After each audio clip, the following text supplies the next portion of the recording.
So IT ఫీల్డ్లో మీరు చూసుంటారు, అక్కడ ఎంత మంచి ఒక లైఫ్, పాష్ లైఫ్ చూసుంటారు. సో ఒక రెస్పెక్టబుల్ జాబ్ కూడా హ్యాపీలీ. బట్ సడన్గా మీరు ఇండస్ట్రీకి వచ్చినప్పుడు స్టార్టింగ్ స్టేజ్లో, ఇప్పుడంటే ఓకే ఫైన్ మంచి నేమ్ వచ్చింది. సో స్టార్టింగ్ స్టేజ్లో మీరు షార్ట్ ఫిల్మ్స్ దగ్గర నుంచి ప్రతిదీ చేసుకుంటూ వచ్చారు, ప్రతి ఆపర్చునిటీ యూస్ చేసుకున్నారు. ఆ టైంలో ఎప్పుడైనా అరే నేను అంత జాబ్ చేసి ఆ ఫీల్డ్ నుంచి వచ్చి ఇక్కడ ఇట్లా ఒకళ్ళు అడగడం కానీ, ఒక క్యారెక్టర్ అడగడం కానీ, లేదు ఇలా చేయడము చాలా బాధగా అనిపించిన సిచ్యువేషన్ ఏమైనా ఉందా? అంటే బాధగా అంటే అండి, ఒకటి మనం ఇష్టపడే జాబ్ ఏదన్నా ఏంటంటే ఎంత కష్టమన్నా మనకి అది నచ్చుతుంది, ఇష్టంగానే ఉంటుంది, ఎందుకంటే ప్యాషన్తో వచ్చానని. And coming to this point, yes నేను ఐటీలో ఉండేటప్పుడు ఐ మీన్ ఒక పర్టికులర్ పొజిషన్ వరకు చేశాను. Lot of people use to report to me. Different countries travel చేశాను, అక్రాస్ ద గ్లోబ్ ట్రావెల్ చేశాను, different locations remote I mean monitoring అదంతా చేసామని. సో ఆ అట్మాస్ఫియర్ కంప్లీట్లీ డిఫరెంట్. సడన్గా ఇక్కడ మనకేంటంటే, అంటే నేను ఎవరికి నాకేం తెలియకుండా నేను దిగిపోలేదండి ఇండస్ట్రీలో. సరే మూవీ ఇండస్ట్రీలోకి వద్దాము, నాకు ఏంటంటే చిన్నప్పటి నుంచి ఏంటంటే సినిమా ఇండస్ట్రీ అని కాకపోయినా ఎంటర్టైన్మెంట్ ఇండస్ట్రీ మీద నాకు I'm more incline to that అనమాట.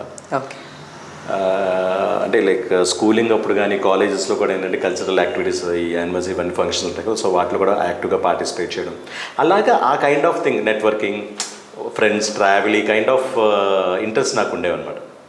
సో అది చూస్తే మనకి ఏంటంటే నెక్స్ట్ ఇమీడియట్ ఫీల్డ్ ఇది ఎంటర్టైన్మెంట్ ఫీల్డ్. నేను ఇప్పుడు జాబ్ చేసి ఇప్పుడు నేను స్ట్రైట్గా కంప్లీట్గా ఎంటర్ అయ్యాను, కానీ నేను some time back 2001 I think నేను జాబ్ చేస్తున్నప్పుడు అప్పుడు నైట్ షిఫ్ట్స్ అనమాట, ఎంఎన్సీలో చేస్తున్నప్పుడు ఆదిత్య మ్యూజిక్ అండి, అంటే జెమినీ వాళ్ళు ఆదిత్య మ్యూజిక్ అని చెప్పని దానికి యాంకరింగ్గా నాకు ఆఫర్ వచ్చింది.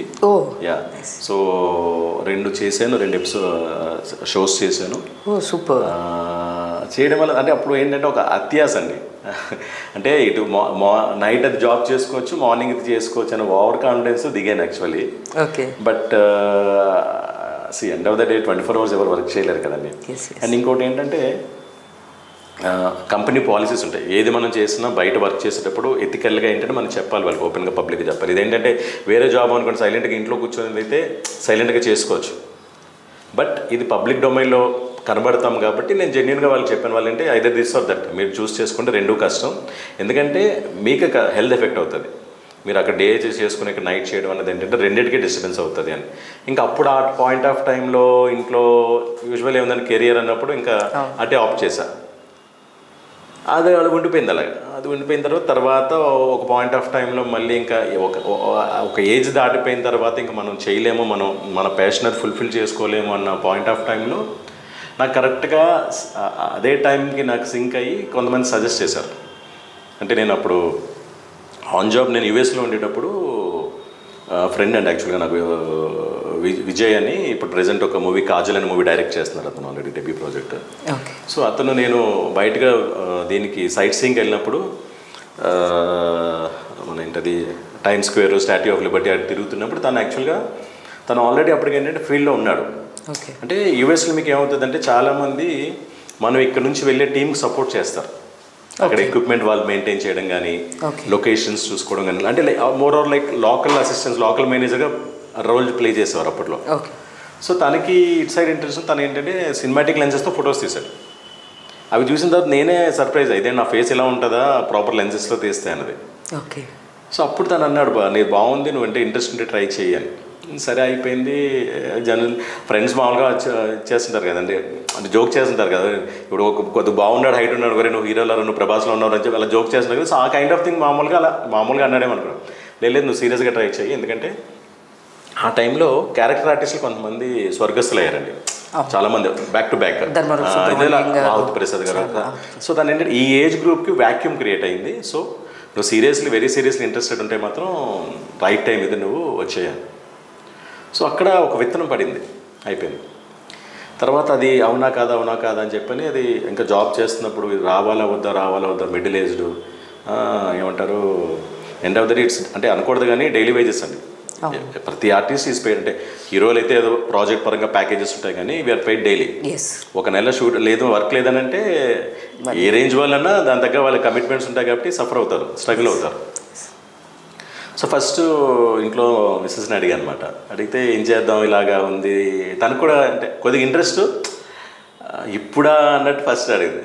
అంటే కరెక్ట్ ఇప్పుడే మరి ఏం జరిగింది, సరే ఓకే ఫైన్. ఇప్పుడు నేను చేసి నాకున్న నాలెడ్జ్కి నేను ఒక గ్యాప్ తీసుకొని మళ్ళీ వచ్చి ఈవెన్ రైట్ నో నేను బ్యాక్ ఐటీ వెళ్ళిపోవాలనుకుంటే అంటే I will have respectable position over there. నన్ను ఈవెన్ రైట్ నో కావాలంటే నేను వెళ్ళి ఐటీలో జాయిన్ అయిపోవచ్చు. సో ఒకసారి ఒక పని ట్రై చేద్దాం, 1 year or 2 years ట్రై చేద్దాము, లేదు అని అంటే మళ్ళీ బ్యాక్ టు పెవిలియన్ అప్పుడు ఐటీలోకి వచ్చేవచ్చు అన్నట్టు స్టార్ట్ చేశాను అనమాట. ఆ ప్రాసెస్లో నాకు ఎర్లియర్ మాకు రాజమండ్రిలో ఉన్న కొలీగ్స్ తను కూడా ఏంటంటే ఆల్రెడీ యాక్ట్ చేశారు యాక్టర్గా, రాజా అని చెప్పాను. సో తన దగ్గర అంటే బాగా క్లోజ్ ఒరే అనుకున్న ఫ్రెండ్స్ అనమాట. తను అడిగితే చెప్పాడు, ఇది పిచ్చేయండి నువ్వు అంత మంచి జాబ్ పెట్టుకుని ఇప్పుడు దీంట్లోకి రావడం అని, నేను ఆల్రెడీ నేను సఫర్ అవుతున్నాను కదా, వద్దు వద్దని చెప్పాడు. అలా కాదు, ఎండ్ ఆఫ్ ద డే పొద్దున ఫస్ట్ రెండు సార్లు జరిగినప్పుడు కూడా వద్దు అన్నాడు. తర్వాత లేదురా చాలా సీరియస్గా నేను అనుకుంటున్నాను అంటే, మరి ఎలా రెవెన్యూ ఎలాగా నీకు రాదు అసలు ఇన్కమ్ రాదు ఇది అని అంటే, సరే నేను చూసుకుంటాను ఏదో సేవింగ్స్ పెట్టుకొని చేసుకుంటానని చెప్పి అలాగా తను బలవంతంగా నేనే తను ఒప్పించి, ఇన్సిడెంట్లీ తను మన సచిన్ గారి స్టూడెంట్ అండి, వైజాగ్ సచిన్ గారి స్టూడెంట్ అతను. సో సారీ సత్యానంద్ గారి స్టూడెంట్. సో ఇన్సిడెంట్లీ ఏంటంటే నేను ఇండైరెక్ట్గా అంటే యాకిలవైట్ శిష్యులాగా నేను సత్యానంద్ గారు తనకి ఏవైతే ఇన్పుట్స్ ఇచ్చారో ట్రైనింగ్లో తను ఫుల్ ఫ్లెడ్జ్ 6 months ట్రైనింగ్ తీసుకున్నాను. ఆ ఇన్పుట్స్ నాకు తిను ప్రొవైడ్ చేశాను.